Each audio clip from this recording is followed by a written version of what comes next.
स्वाति एक बात बताइए, जैसे लड़की को आप किडनैप करके ले आए या बहला फुसला के ले आए एक बार, उसके बाद आपने किसी कोठे पे उसको जबरदस्ती बेच भी दिया, पर वो तो लड़की अब उस इंसान के हाथ में है ना कि वो उस जाल में आगे जाए या ना जाए। वो कैसे होता है कि मतलब वो लड़कियां अग्री कैसे कर जाती हैं? अग्री नहीं होती हैं, वो समझौता कर लेती हैं कि अब बच्चे ही हैं। ऐसा नहीं है कि किसी को बुढ़ापे में लाया जाता है, बहुत छोटे प्यूबिक एज में, टीनेज में लाया जाता है। तो अब उसको एक तो इंटॉक्सिकेट किया जाता है, पूरे टाइम नशे में रखा जाएगा, ड्रग्स दिया जाएगा ताकि वो जल्दी थोड़ी बड़ी दिखे, मैच्योर दिखे।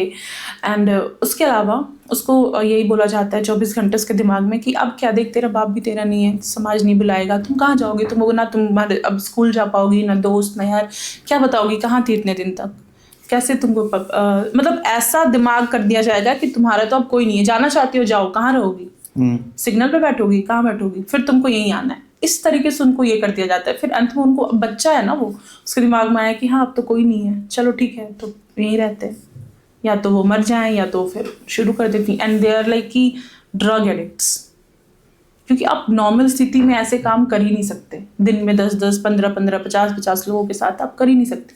पूरे टाइम वो इंटॉक्सिकेटेड रखती हैं खुद को, दारू पीना, इंजेक्शंस, हर तरह के नशा को अपना लेती हैं।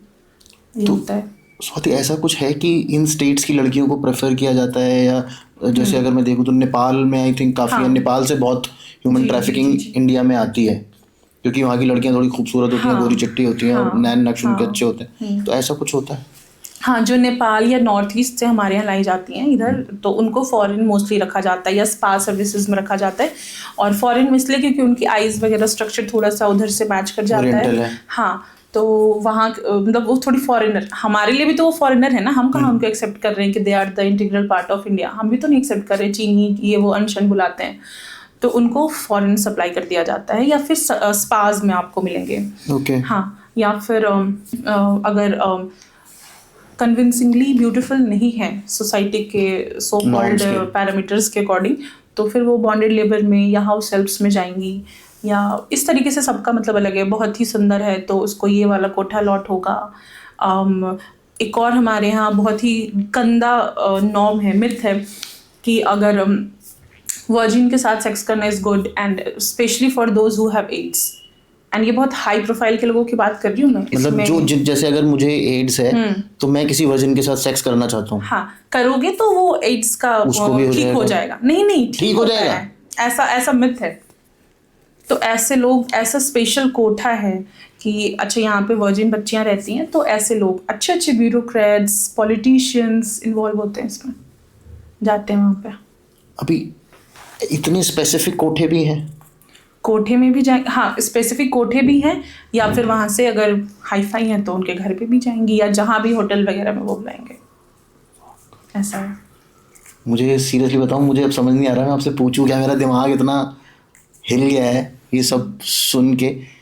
थोड़ी स्पास की बात करते हैं, क्योंकि मैंने आजकल देखा है, मतलब ओपनली अगर आप वेबसाइट सर्च करो तो एस्कॉर्ट सर्विसेज और ये सब, और उसमें बहुत हाई प्रोफाइल लड़कियां, और वो क्लेम करते हैं भाई कॉलेज गोइंग लड़कियां हैं। तो ये लड़कियां क्या अपनी मर्जी से कर रही हैं, या सिर्फ एक जल्दी पैसा कमाने के लिए कि भाई घर से उतना पैसा हम लोग नहीं मिल रहा है, बाहर पढ़ने आए हुए हैं लड़कियां जो आ रखी हैं पढ़ने के लिए, स्पेसिफिकली अलग अलग स्टेट से, यहाँ पे उनके पास पैसा नहीं है, वो लोग कहते हैं चल ठीक है एक रात की तो बात है, 25-30 हज़ार रुपये मिल जाएंगे, क्या जा रहा है, ये हो रहा है। हाँ, मैं एक छोटे सा इंसिडेंट बताऊंगी। अब मेरे साथ जो हुआ था, तो मैं भी बिहार से हूँ। अब मैं, हमारे यहाँ कॉलेजेस वगैरह नहीं है ऑनेस्टली, तो मैं बाहर आई पढ़ने के लिए, तो हॉस्टल में रहती थी। एंड मेरी एक फ्रेंड काफ़ी अच्छी मेरी बैचमेट थी, तो हमारी दोस्ती थी। एंड उन्होंने मुझे बोला कि आप स्वाति मेरे घर आओ।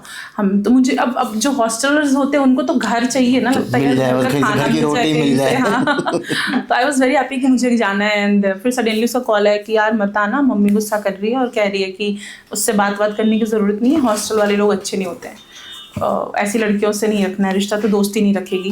तो उस टाइम पे आई गॉट ऑफेंडेड कि यार ऐसे कैसे आंटी बोल सकती है, कि ऐसे क्या कर रही हूँ मैं। तो मतलब मैं तो 13 साल से घर से बाहर हूँ, and I don't even smoke, तो मतलब ऐसे कैसे वो कह सकती, मैं बहुत ऑफेंड हुई थी। बट फिर जब मैं इंस्टीट्यूशंस में गई, काम करना शुरू किया, तो अब मैं देखती हूँ कि यहाँ पे बच्चियाँ आ रही हैं छोटे शहरों से, एंड यहाँ की चकाचौंध, ये समझना बहुत जरूरी है। हाँ, कि अगर सामने वाले के हाथ में आईफोन है, मेरे में भी होना चाहिए। एंड ये समझना नहीं है कि वहाँ तक पहुँचे हम मेहनत करके, नहीं, इंस्टेंट चाहिए वो लाइफस्टाइल, वो स्टेटस मेंटेन करना है। तो अब कैसे होगा? जॉब्स तो मिलेंगी नहीं, मिलेंगे भी तो 8-9 हज़ार की, ज़्यादा से ज़्यादा क्या ही 10 हज़ार। सेल्स में भी इनिशियली कितना दे देते हैं, 10-12 हज़ार, वो भी आप मेहनत होती है उसमें। तो अब ऐसी वल्नरेबल लड़कियां हैं, उनकी दोस्त बनेंगी ऐसी लड़कियां जो ऑलरेडी इसमें इन्वॉल्व हैं, ओके, सोशल मीडिया के थ्रू या आसपास हॉस्टल, सबके सबको कनेक्शन मिल जाते हैं। अब वो दोस्त बनेंगी, फिर इनको बताएंगी, अपना लाइफस्टाइल दिखाएंगी पहले कि मेरे पास ये है, अच्छी अच्छी जगह पे खिलाना पिलाना। फिर इनको लगेगा अरे इसके पास क्या हो रहा है, ऐसा क्या है, ये भी तो बाहर रह रही। फिर वो बताएगी कि अरे बस ऐसे ऐसे करना होता है, मिल जाएगा। तो एक दिन यहाँ दिल्ली के साउथ पार्ट में जो बिल्कुल पॉश एरिया माना जाता है, यहाँ पे आती हैं, लड़के आते हैं, लड़के भी एस्कॉर्ट सर्विसेज यहाँ पे देते हैं। बहुत नामी आप दिल्ली का एरिया बोलो, और वहाँ भी होते हैं। फिर मतलब लड़कों के साथ भी हो रहा है ये? हाँ, मेरे पास एक फुट फेटिश का केस आया था। Foot fetish? हाँ, तो मतलब उसने मुझे बताया कि मैम मुझे पाँव लिक करना बहुत पसंद है, मुझे सेक्सुअल प्लेजर मिलता है पाँव लिक करने से। तो फिर उसी में ट्रीटमेंट के दौरान ही फिर उसने मुझे बताया था कि ये लत लगी मैम यहाँ से कि जहाँ हम बैठे हैं वहीं पे कुछ एरियाज़ में फीमेल्स हैं, वो बुलाती थी, एंड मुझे मैम 50-50 हज़ार मिलते थे आधे घंटे के पाँव लिक करने के। हाँ, ये सही। और वहाँ से उसको फिर ये आदत लगी, मजबूरी में, कश्मीरी था वो बच्चा, एंड उसने शुरू किया जस्ट की सर्वाइव। एंड मुझे आधे घंटे में 50 हज़ार मिल रहा है, उसने सोचा चलो ठीक है कर लो। अब उसको मज़ा ही नहीं आ रहा है, अब वो परेशान हो चुका है, मतलब उसको बस वही चीज़ चाहिए। अब उसकी हालत ख़राब थी एकदम, मतलब उस टाइम पे वो एडिक्ट हो चुका था, पैसे से भी ज़्यादा उसके लिए पाँव ज़रूरत हो गए थे। तो वो फिर परेशान था कि मुझे ऐसे क्यों हो रहा है, I can't be like this all my life. तो फिर ही केम फॉर द थेरेपी। तो अब ठीक है, बट मैं आपको बता रही हूँ कि ऐसी ऐसी चीज़ें होती हैं, लड़के भी यहाँ पे डिमांड में होते हैं बहुत ज़्यादा। उनका वर्ड है आई थिंक जिगोलो करके, गिगलू बोलते हैं, जिगोलो जो भी बोलते हैं।